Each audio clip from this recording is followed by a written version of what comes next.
The Curse of the Dark Stone, Chapter 3, The Shifting Sands. The Shifting Sands was a realm of contradictions, a place where reality bent and time lost its meaning. The vast desert stretched endlessly in all directions, its golden dunes shimmering under an unrelenting sun that seemed frozen in the sky. No map could accurately depict its expanse, and few who entered ever returned. Princess Althea and Aric, however, had no choice. Guided by Elrani's ancient journal, they ventured deep into the treacherous sands in search of the second stone, the Stone of Balance. The desert's first test. On their first day, the desert seemed tame. Althea and Aric journeyed under the scorching sun, the only sound the crunch of sand beneath their boots.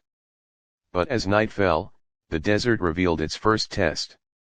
The wind began to howl, carrying with it whispers in an unknown tongue.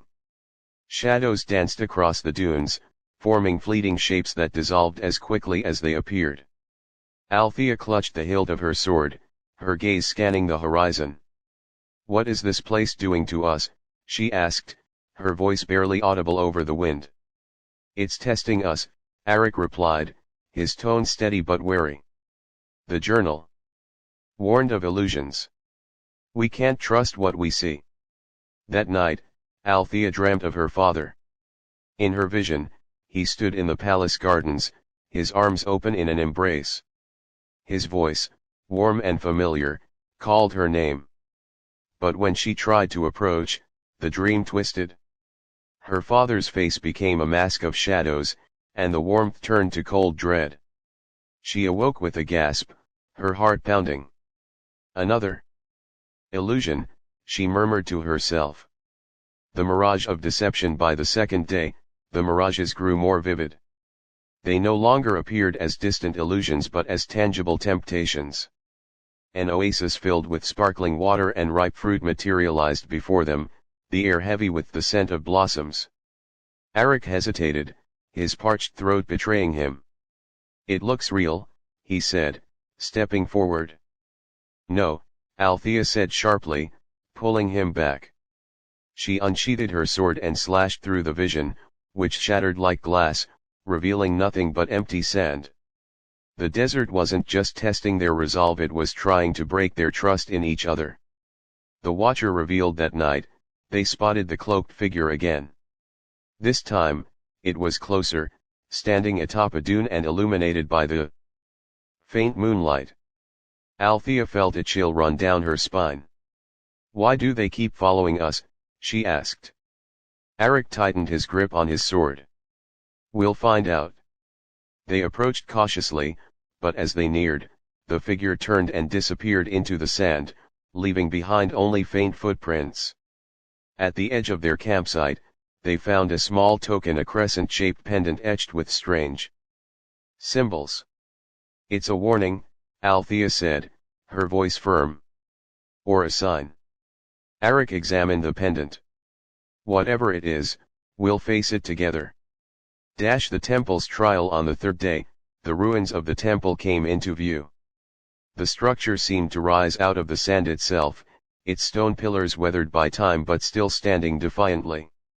Strange carvings adorned the walls, depicting scenes of harmony and chaos, light and shadow.